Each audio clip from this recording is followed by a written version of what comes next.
First World War must be brought about in order to permit the Illuminati to overthrow the power of the czars in Russia and of making that country a fortress of atheistic communism. At the end of the war, communism will be built and used in order to destroy the other governments and in order to weaken the religions. The Second World War must be fomented by taking advantage of the differences between the fascists and the political Zionists. This war must be brought about so that Nazism is destroyed and that the political Zionism will be strong enough to institute a sovereign state of Israel in Palestine. During the Second World War, international communism must become strong enough in order to balance Christendom, which would then be restrained and held in check until the time when we would need it for the final social cataclysm. The Third World War must be fomented by taking advantage of the differences caused by the agents of the Illuminati between the political Zionists and the leaders of the Islamic world. Yeah, that's what he says. The war, this was 1925. Please understand that. The war must be conducted in such a way that Islam, the Muslim Arabic world, and political Zionism, the State of Israel, mutually destroy each other. Meanwhile, the other nations, once more divided on this issue, will be constrained to fight to the point of complete physical, moral, spiritual, and economic exhaustion. We shall unleash the nihilists and the atheists, and we shall provoke a formidable social cataclysm in which, in all its horror, will show clearly to the nations the effect of absolute atheism, origin and savagery, and of the most bloody turmoil. Then, he says, everywhere the citizens obliged to defend themselves against the world minority of revolutionaries will exterminate those destroyers of civilization and the multitude, disillusioned with Christianity, whose deistic spirits will, from that moment, be without compass or direction, anxious for an ideal, but without knowledge where to render its adoration, will receive the true light through the universal manifestation of the pure doctrine of Lucifer. This is a Noble Gold Investments alert. Gold has surged 46% in less than a year, doubling the gains of NASDAQ and S&P 500. Global reserves are shifting, exposing cracks in the monetary system. Investors are losing confidence in paper gold and demanding physical metal, creating a massive gap between gold owed and gold available. And you can profit from it. Right now, Noble Gold Investments has a limited supply of investment-grade gold bars and coins available. Smart investors are already moving into physical gold. Noble Gold Investments makes it easy for you to do the same. And right now, when you make a qualified investment, Noble Gold will add a free 10th ounce gold coin to your order. Don't wait until it's too late. Visit noblegoldinvestments.com now. noblegoldinvestments.com.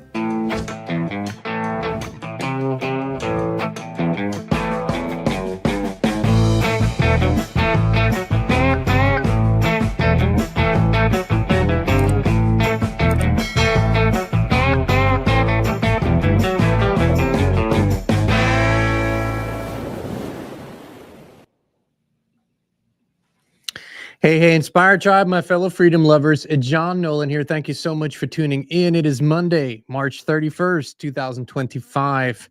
Out of the Matrix into Prime Reality. That's the mantra here. Thank you for joining us on X, Rumble, and YouTube for an update report from the Matrix, literally, about recent escalations, about estimations, where this journey is going. What you saw in the intro was a reading of the infamous alleged letters of two high-level Masons, Giuseppe Mazzini and Albert Pike. You might have heard of them before. We're going to talk about them in the a little later down in the show. You know, when people look at the current situation, and let's just say people have started tuning in a few months ago, maybe a few years ago, paying really attention to what is happening, then, you know, you might not really get the big picture.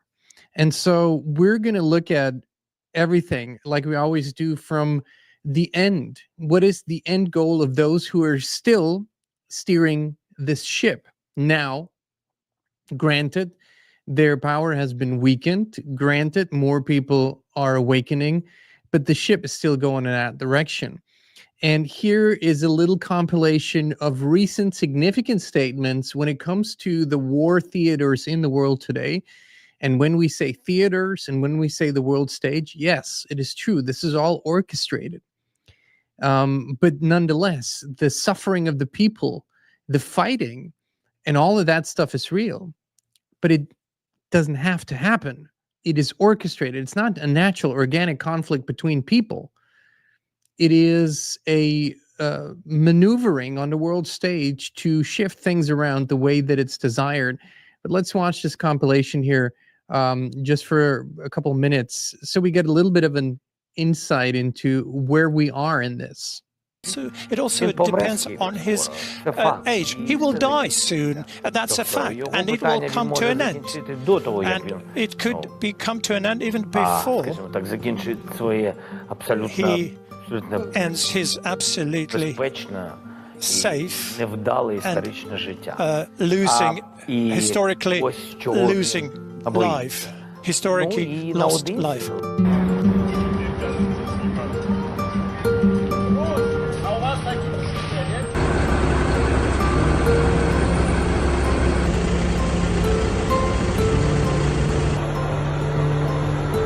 We need a ceasefire, and we need a date for the ceasefire.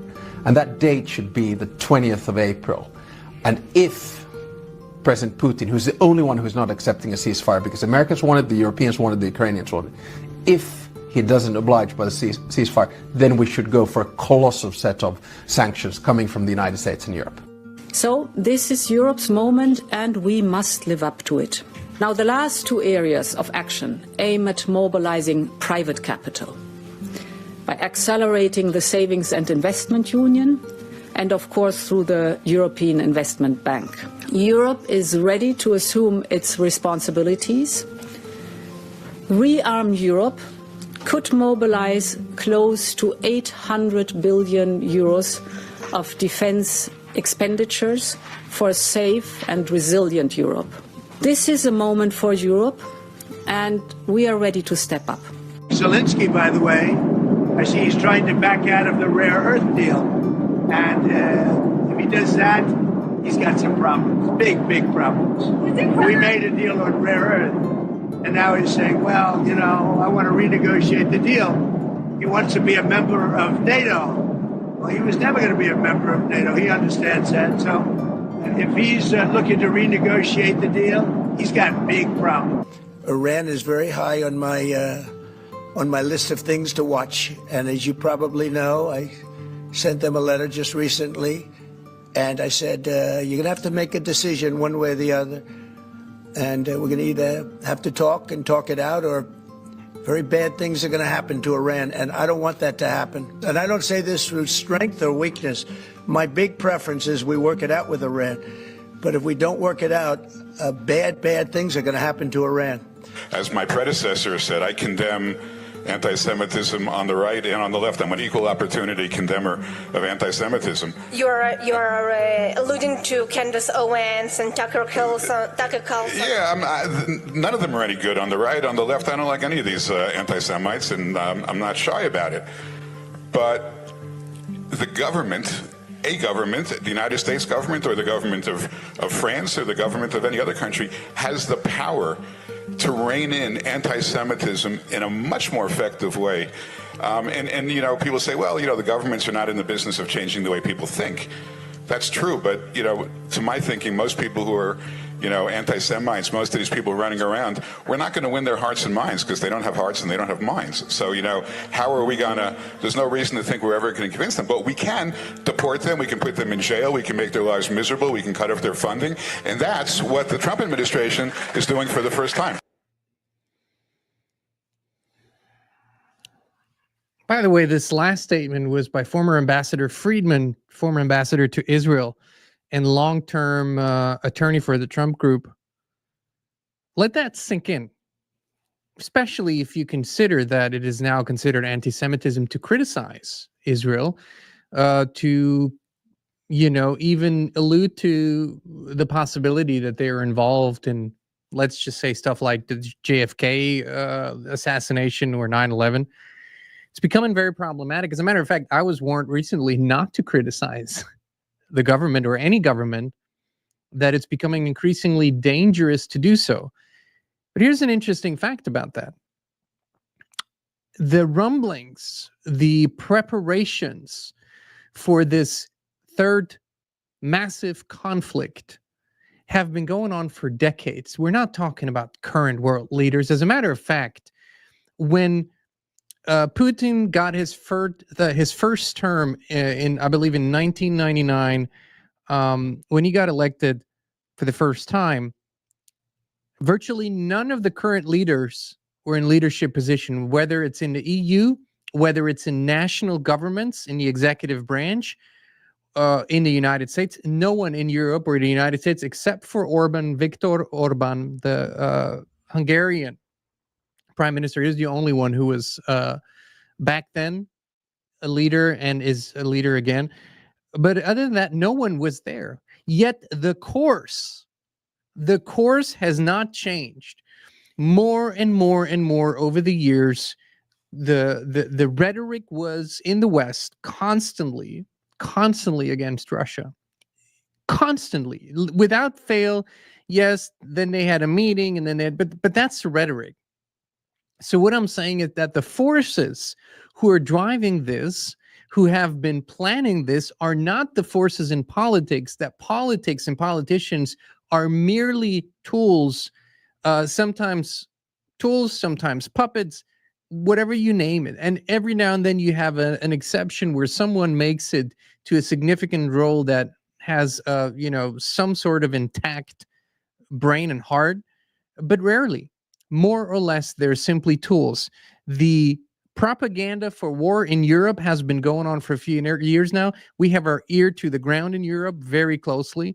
And I can tell you that this is now happening not so subtly every single day, that the various nations of the European Union are putting out statements that they're soon going to incorporate, use this word, incorporate private savings into the ramping up for defense. They're literally coming for private savings, citizen savings, to fill up their defense budget, and they're constantly warning about war with Russia, war with Russia, war with Russia. War doesn't happen overnight. In this matrix, in this concept that we're in, this is prepared for years and decades. And here's where I see the problem, and why I think that most people completely underestimate the situation that we're in, is that there is and has been a long-standing plan, and the world has been moving in the direction of the end goal of that plan, which is a final conflict. Like I said, we're going to talk about this, a final global conflict, a worldwide conflict that's going to lead to a completely new situation. But let's just look a little bit at what's been going on. We're just going to fly over this. What's been going on in the last couple of weeks here. Because I do think it's important, and I do think it's important that we talk about it. And I will tell you what I think the only possible solution is to avoid this, because we can, but there's only one solution. So in late March this year, 25, significant developments unfolded across multiple war theaters in Ukraine. Partial U.S. brokered ceasefire was reached between Russia and Ukraine, covering Black Sea maritime safety and halting attacks on energy infrastructure. However, heavy fighting persisted on the front lines, and both sides accused each other of violating the terms within days. So this is what's happened. Meanwhile, intelligence leaks from Germany suggested Russia is preparing for a larger military buildup aimed at NATO in the coming years, raising alarm in European capitals. Well, there's also, a rising of subtle and not so subtle false flag attacks. There was a fire at a London airport not too long ago. And then, they find a passport right outside. You remember the passport story at 9/11? They find this intact passport of a Russian citizen. So they blame that fire on Russia and infrastructure and whatnot. And this is exactly the kind of ramp up that is always happening at this stage. So war follows a certain a protocol of escalations. It doesn't just go from 0 to 100. It goes from 0 to 10 to 20 to 30. There are escalations, and we are we're at, I would say, at about 70% of already unfolded escalations. We might have 20 to 30% left, and it is becoming increasingly dangerous. And I'm not saying this lightly. Also, on the other side, in the Middle East, the U.S. launched its largest airstrikes yet against Iranian-backed Houthis after repeated attacks on Red Sea shipping. So this is the other conflict that's looming. This is the Israel-led conflict, and the Houthis escalated further by firing ballistic missiles directly at Israel for the first time, while Iran's leadership publicly rejected Trump's nuclear ultimatum and threatened a forceful response if attacked. Israel, facing renewed conflict in Gaza and the Red Sea, reinforced its alignment with the U.S. That's a good way to put it, right? Against Iran and its proxies. And like I say, we have to really look at the bigger picture, not just the details of each little stage of this. In the bigger picture, we are moving in this direction of global conflict. And whether that's whether we look at the Ukraine theater, what is the risk assessment? We've looked at different experts, what they're thinking in the military, in historians who are looking at conflict escalation, what is happening. The risk assessment for the Ukraine theater is moderate to high at this point. We will see what will unfold in the next months, but the short-term risk of a spillover into NATO territory remains fairly low for now. But the long-term risk, and this is really what we're talking about, is rising. German intelligence warns Russia's rebuilding for a possible NATO confrontation by the late 2020s, and they have been. I mean, for sure, just like Europe is building up for that. In the Iran-Israel U.S. theater, this is a much bigger one to look at immediately. There's a high risk level. Iran has rejected Trump's 2-month ultimatum for nuclear talks. The Houthis have escalated. We just reported on that. U.S. is conducting sustained airstrikes against Houthis and threatening Iran directly. And Iran and its proxies, Hezbollah and the others, are actively coordinating. Israel's preparing for wider action, is closely aligned with U.S. posture. This has been a big bucket list. This has been on the on the on the menu really since at least 2001, 2002. Iran, this has been prepared for decades, right? I mean, we go far, far back. We go into the revolution that was backed by the West. We go into the radical re-Islamization of Iran after the 1950s, the latter part of the 20th century into now, and a classic, in my book, a classic buildup by Western aligned and other Middle Eastern nation aligned agencies and interest groups who have coordinated to build Iran into what it is now, because that's how the world is being played constantly. You build up enemies and then you have a reason to fight them. You build up enemies, then you have a reason to fight them. These conflicts are homemade. They are homemade. There are some legitimate conflicts, but they usually don't escalate into the kind of theater that we see today. These conflicts are homemade. They were created to lead to this stage. And we won't find a solution in politics. I can tell you this for certain. What is the combined risk? What is the risk for the world? What is the time frame that we're talking about? World War III. The risk level is rising. It's moderate to high. Russia, Iran, and China are displaying increased military and diplomatic cooperation, which makes all the sense in the world on the world stage. U.S. is facing simultaneous flashpoints. Ukraine, Iran, with limited options for de-escalation without significant concessions. Both conflicts could interact directly. Russia may exploit that the U.S. is sort of distracted by the Iran thing and escalate the Ukraine thing. And Iran could intensify proxy warfare while shielded by Russia-China diplomatic cover. Now, I will reiterate something once again. This is staged, but it's kind of like the actors on the stage are so engulfed in the play, that what they're doing is not fake. They're so in it. What they're doing is not fake, but we don't see the directors in the background. We don't see the production team. We don't see the screenwriters, right? We don't see the script really as it is unfolding. But if we look at this here, and this is probably going to be, this is the plan, and interestingly enough, we've reported on these letters that were supposedly written in the 1800s between two high-level Masons, Giuseppe Mazzini and Albert Pike. Sort of the, it's kept many people awake over many years through many nights of research. And my research has really shown that there is no evidence that these letters were written or exchanged in the 1800s. But we have the publication of these letters, at least, verified in the 1950s. William Carr's Pawns in the Game, the book, supposedly, and I could never verify it, but a lot of people claim that verified it, that these letters were published in 1925.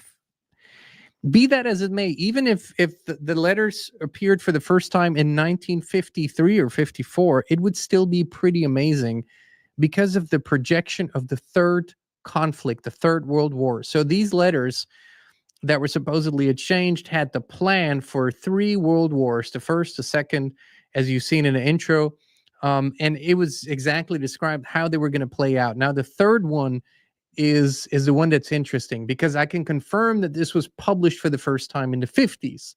And the Third World War will be engineered by fomenting tensions between political Zionism and the Islamic world. I mean, look at where we are, right? I mean, this is literally where we are. The conflict is designed to be so massive that it will draw in the entire world, politically, economically, and militarily. The war is intended to exhaust all involved nations, leading to chaos, economic collapse, and moral disorientation worldwide. And out of the destruction and social collapse, a world population disillusioned with both religion and nationalism will be ready to accept a new world order.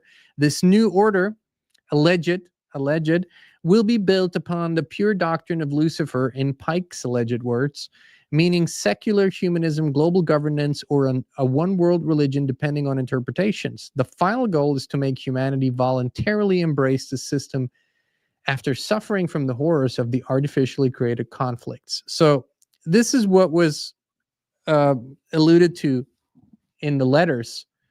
Now,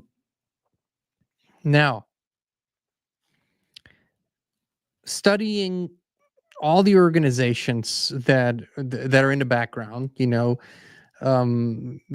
the Club of Rome, the Committee of 300, the Trilateral Commission, the Council on Foreign Relations, and the numerous other organizations who are secret or semi-secret.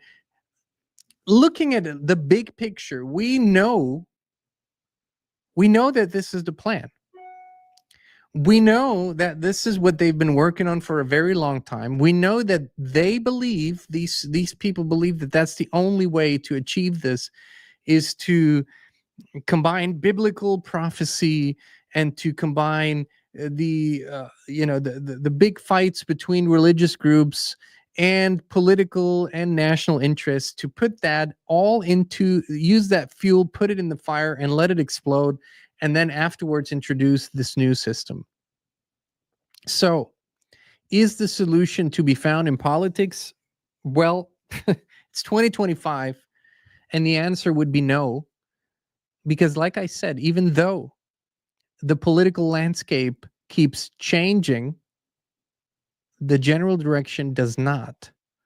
The solution is staring at you from the mirror. And I mean that. I mean that in a very real way. And here's where it's going to get woo-woo and out there, and where people that are sort of very 3D won't be able to comprehend this, perhaps. But what can and shall prevent a massive worldwide conflict that the vast majority of people don't want is our level of consciousness.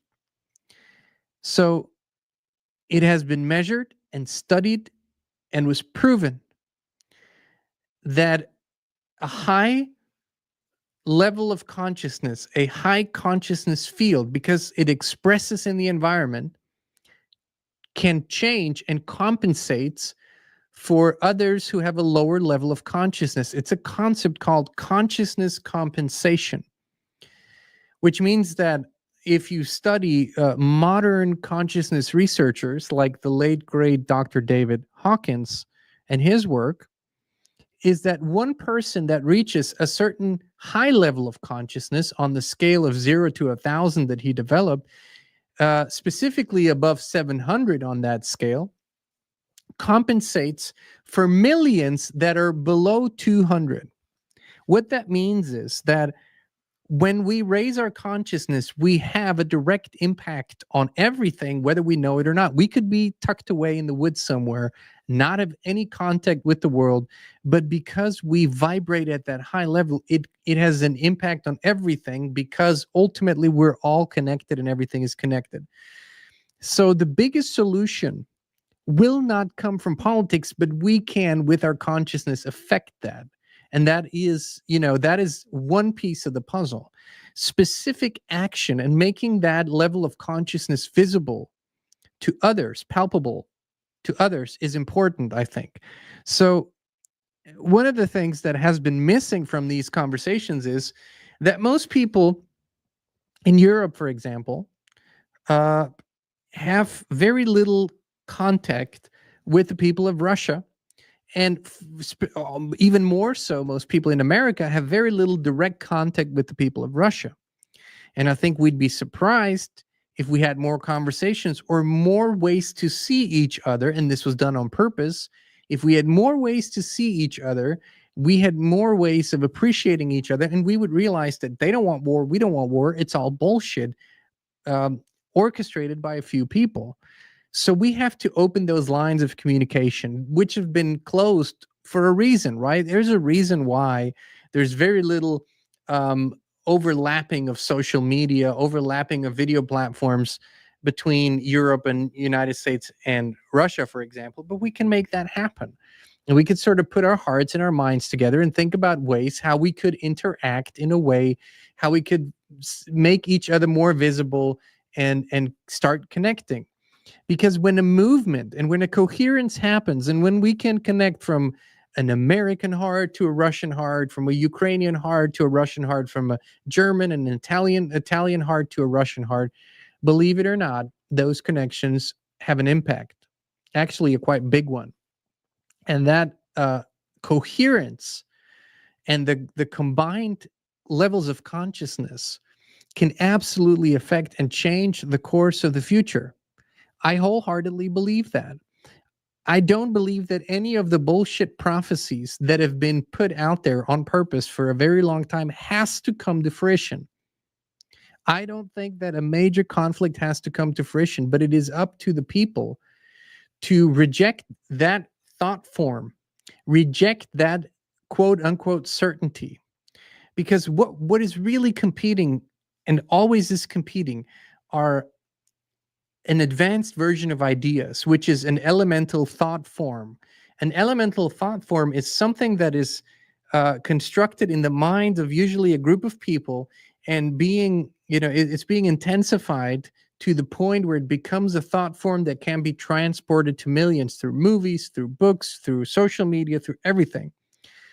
And that thought form that has been transported to the people over the last decades is war. It's conflict. It's more or less, we're trying, we're doing our best, but no matter what we do, no matter how good we negotiate, there's this big bad guy over there. And in the end, we're going to have to fight that, right?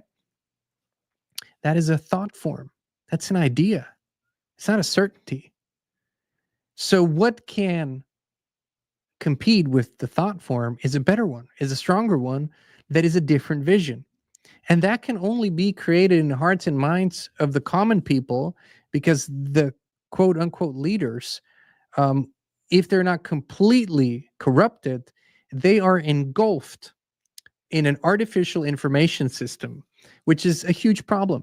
that the Putins and the Zelenskys and the Trumps and the von der Leyens, and no matter, even if they were true to heart, pure people, they are in an artificial information field where everything is being filtered, where their handlers and their advisors and the group around them make sure that very little unfiltered information comes through. They have very little time to focus on it because it's basically one thing after the other. Here's a phone call, here's breaking news, do this, sign that, go here. It's designed that way to keep them in an artificial information field so they can be steered in the direction where they need to be steered. This is a perfected system that has existed for thousands of years. This is why very, very seldom a leader actually has real effect on the course of history. And so if we can step away from this hope, from this desire that one man or a couple of men or a few people will do it, we can step into our own true power and see what we can do with what we have where we are. And that's a lot. It is a lot. I will quickly recap a very important experiment, and those experiments have been done in war zones, in conflict zones, and over they show if, for example, a group of experienced meditators, oftentimes they're monks because that's what they do all day, not all of them, but most of them, when they're going into a conflict or a war zone and they're meditating for a period of time, conflict comes down, even though nobody knows they're there. The leaders, the war generals, nobody knows they're there. But they are enhancing the field of consciousness, and it is affecting everyone in it. There was this famous experiment that was done in Washington, D.C. in 1993, where transcendental meditators, I believe one of our viewers was part of it, if I'm not mistaken, transcendental meditators went into the D.C. and were studying whether they could bring down the crime rate, the violent crime rate. And they did. Throughout the summer, they meditated there. And in peak times, they were able to, on average, reduce the violent crime rate by 26%. That's significant. There's hardly anything that can reduce the crime rate in such a short period of time by 26%. The truth is that we have barely scratched the surface of truly comprehending what we're capable of. And that we have been conditioned to believe that the only way that you can change something is to be in the center of it and to physically manipulate reality through the decision-making process and whatnot. And while that all is legitimate, it is not the beginning and not the end of it. Consciousness is. And that's where we truly 100% need to focus on. That's what we can do. And, start thinking about initiatives, how we can connect these disconnected people. We don't have a lot of overlap, for example, on social media with the Russians. And I believe we should have. We should be talking to each other. We should be seeing each other and hearing each other. So any ideas that you have, put them into action, and share it with others so we can do this. All right, my friends, thank you so much for tuning in. Thank you for being here with us. It's always a pleasure and an honor. And, we love you. We appreciate you. And we'll be back with you again very, very soon.